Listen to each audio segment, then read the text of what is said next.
Everyone, তো আজকে হচ্ছে আমাদের ইলিশ মাছ। ইলিশ মাছ বলতেই তো বাঙালির প্রিয় মাছ। বাঙালি মানেই হচ্ছে ইলিশ মাছ। তো আমাদের বাড়ি এর বছরের প্রথম হচ্ছে আজকে ইলিশ মাছ।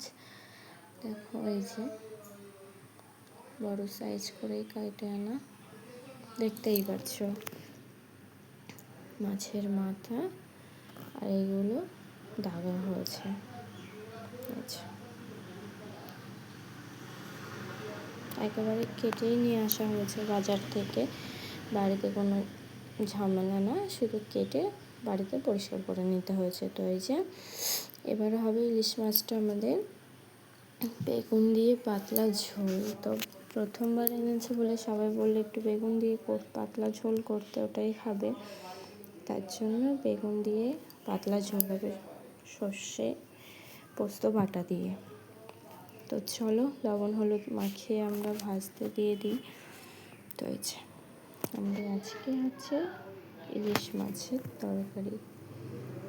তো বেগুনও কাটা হয়ে গেছে, এবার শুধু মাছগুলো ভেজে বেগুনগুলো ভেজে তরকারিটা বসিয়ে দেবো, তাহলেই হয়ে যায়। তো এইদিকে আমরা কড়াই বসিয়ে মাছগুলো ভাজতে দিয়ে দিয়েছি। ইলিশ মাছ মানে সব রকমভাবেই খাওয়া যায়। গরম গরম ভাতের সাথে ইলিশ মাছ ভাজা আর একটু তেল, হামেশাই এক থালা ভাত খাওয়া হয়ে যাবে। তো তেল আমরা রেখে দেব, আর বাকিটা হবে হচ্ছে বেগুন দিয়ে। কারণ বেগুন সবাই বলছে বেগুন দিয়ে খাবে, তো বেগুন দিয়ে তো করতে হবে পাতলা ঝোল।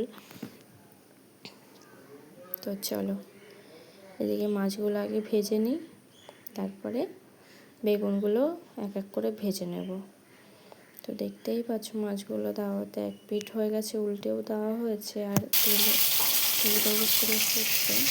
মাছগুলো বেগুনটা ভেজে নিচ্ছি। ভেজে গেলে যে কাঁচা ভাজতে থাকে না, তাড়াতাড়ি হয়ে যাবে। আমাদের সব কিছু রেডি করা আছে। কালো জিরে, সর্ষে পোস্ত,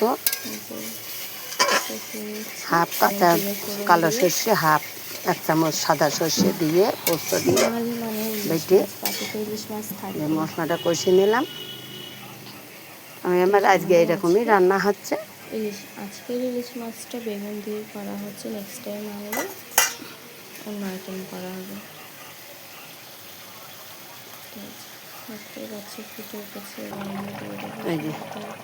ফুটে গেল, এবার নামাবো। একটু কাঁচা লঙ্কাগুলো দিয়ে দিই আস্তে আস্তে আস্তে রেখে দেওয়া হচ্ছে। মাথাটাও কাঠের জাল দেখো, উনুন জ্বলছে, কত সুন্দর। লঙ্কা দিয়ে দিলাম কটা পরিমাণ মতন, যারা যারা হয়েছে নামিয়ে নেবো। তাই আমরা একটু কাঁচা লঙ্কা দিয়ে দিলাম, যাতে এই যে এবার একটু সর্ষের তেল দিয়ে দিচ্ছি। আবার ওইদিকে করে দিচ্ছে।